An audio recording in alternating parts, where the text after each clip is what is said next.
So I was really nervous in the hotel room tonight. I'm like, I'm going to be sharing the stage with some amazing heavy hitters. And I told my husband, Brent, this, and he's like, just relax. He's like, you're a reality television star. People will have very low expectations. But a few months ago, when the organizers of this event called me and they said, would you like to come talk about some of your life lessons during Chicago Ideas Week? I was really flattered and honored. I mean, this is Chicago. This is where Oprah invented life lessons, right here. And then I was a little confused. I mean, you know, did the organizers do any research at all on me? Because I'm 44 years old, and for 2 decades, I have been flailing around trying to figure out what I'm supposed to be doing. I mean, even the most cursory glance at my Wikipedia page would prove that I am the most lessonless person in the history of lives lived. I put the less in lesson. So tonight, rather than actually try to teach you any lessons, I thought I would share some of the lessons that I was supposed to learn or didn't stick or might just be wrong during the course of my life. So the first one, this is something I learned as a child in the 70s. My first non-lesson: if you apply yourself, you can be anything you want to be. This was the 70s. There were hippies and free love, and there was this thing. And I mean, we were telling little girls that they could grow up and be president. That's how crazy it was. So I was this little gay kid in Oconomowoc, Wisconsin, and Oconomowoc in the house. Nobody ever gets to say that. So I was this little gay kid, and I was afraid of my own shadow. All the other kids were outside playing baseball and football, and I was inside watching Dallas and Dynasty and the Oscars. And I thought, what do I want to be? I can be anything. And I said, I want to be the most fabulous person in any room. So I'm just going to apply myself, and when I grow up, I will be the most fabulous person in any room. So when I moved to New York, that is what I became. Right? So I became a drag queen. I looked the part. I was great. I went out to every club every night. Everything seemed right on paper. I really applied myself, obviously. But the truth is, I sucked at being a drag queen. I was a horrible drag queen, where other drag queens would walk up to the front of the velvet rope and they'd be like, yeah, let me in. They'd sashay in. I was always still that shy kid that would walk up and I'd be like to the bouncer, could I come in tonight? Maybe tonight. If somebody leaves, there'll be room for me. I mean, I don't want to break any fire codes or anything. So I was a terrible drag queen, and that's when I learned that, you really can't be anything you want. We all do have limitations, and sometimes it's just smarter to recognize them and move on. So then I went to my next lesson that I learned in childhood, which was, money doesn't matter as long as you're doing what you love to do. We all heard this, right? Do what you love, and money's going to follow. And I thought, well, what do I love to do? Well, I love to write. I won some poetry awards in college, and it was an agricultural school. But they were awards, and I did win them, so I thought, I'm going to write a book. And so I wrote a book, and it did pretty well. In fact, this is my first author photo right here. This is me laughing. So if you're looking in the bookstore, you're browsing, this is my author photo saying ah ha ha, you don't have to buy me, I don't need your money, I'm doing what I love to do. And the book sold pretty well. It was on the New York Times bestseller list, and I was able to pay my rent, so I wrote another book. And that book did not do very well. In fact, it was on the New York Times worst seller list.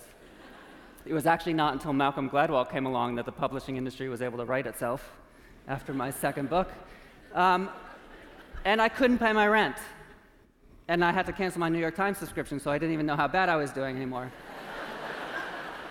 And I realized that, money does not always follow when you're doing what you love. So I needed a new lesson. I went to my parents. My parents are these very wise, sage, Midwestern, grounded people. And their advice to me was, get a real job. It's almost Buddhist in its simplicity.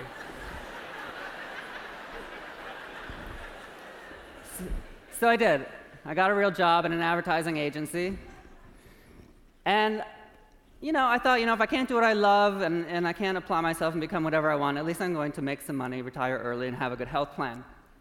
And so I worked in advertising. For 20 years, I was in advertising, and I did really, really well.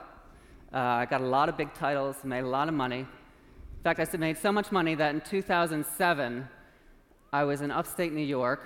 We were weekending. That's what we say in Manhattan. We were weekending, my husband and I, and we bought a farm on a whim. Now, okay, so this farm was 200 years old.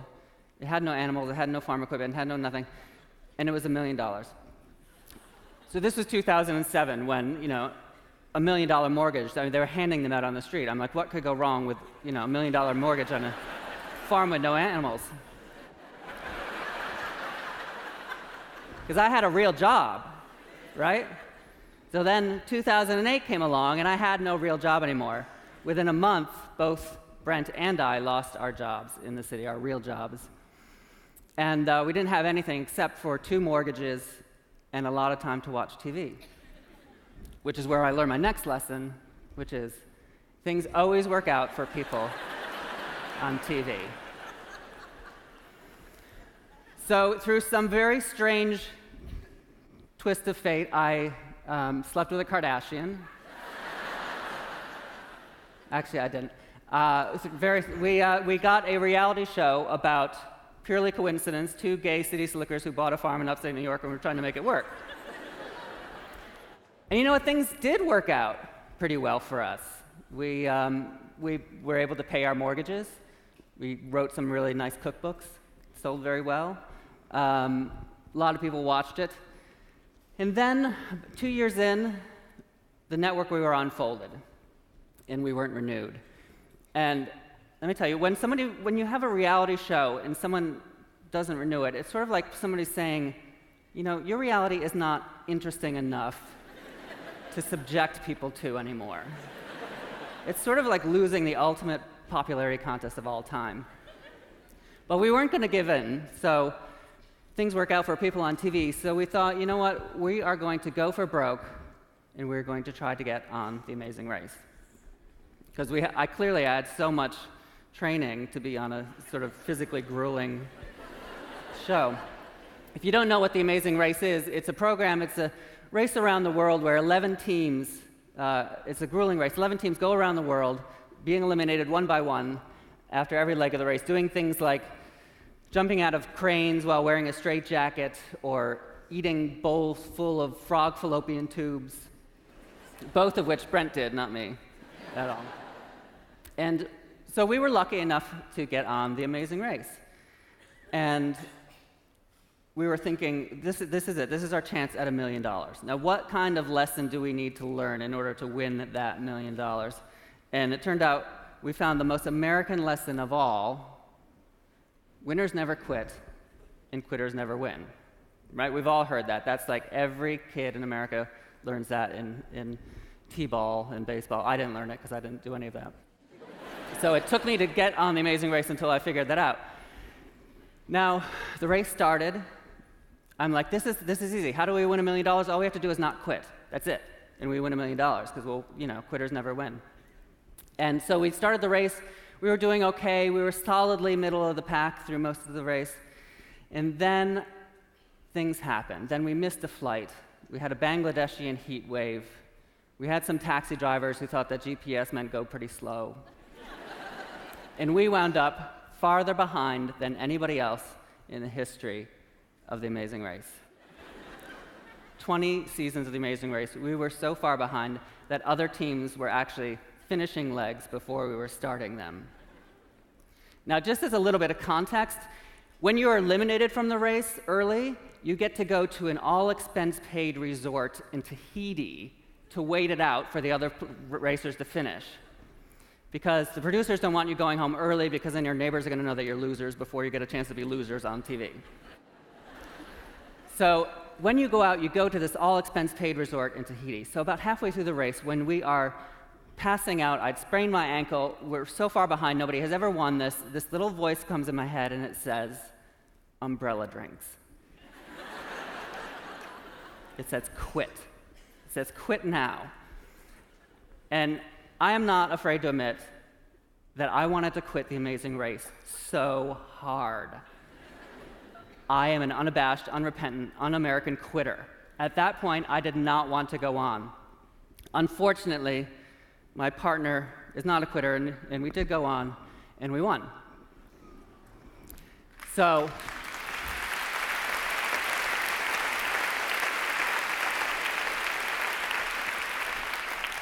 I can disprove that theory, too, that quitters actually do win. You just have to tie yourself to someone who will drag you around the world.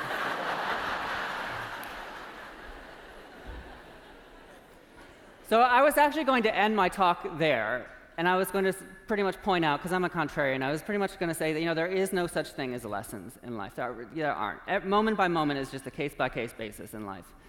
And, but then when I was writing it down, all these lessons that I hadn't learned and hadn't stuck with me, I actually learned something, which is dangerously close to a lesson.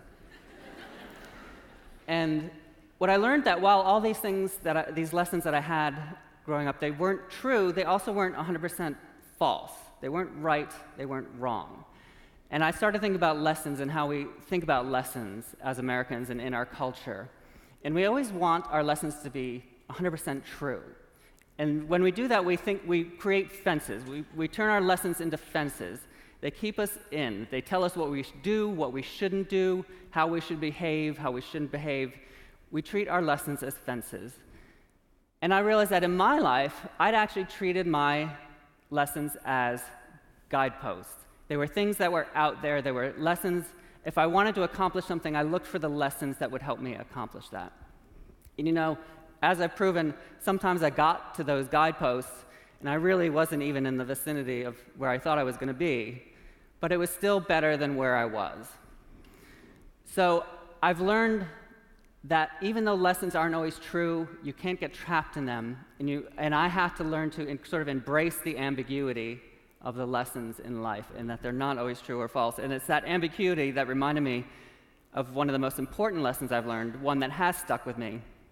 And this is one, I hate to admit it, I learned from my childhood priest, but it has stuck with me all along, and I used to pester the guy constantly with questions about how I could not go to heaven, or how I could go to heaven and not go to hell, and I just was a ball of nerves as a kid. And finally he looked at me and he said, Josh, he said, there's no point in asking God for the answers to life. Chances are you won't even get the questions right. And that's what I've learned. Thank you very much.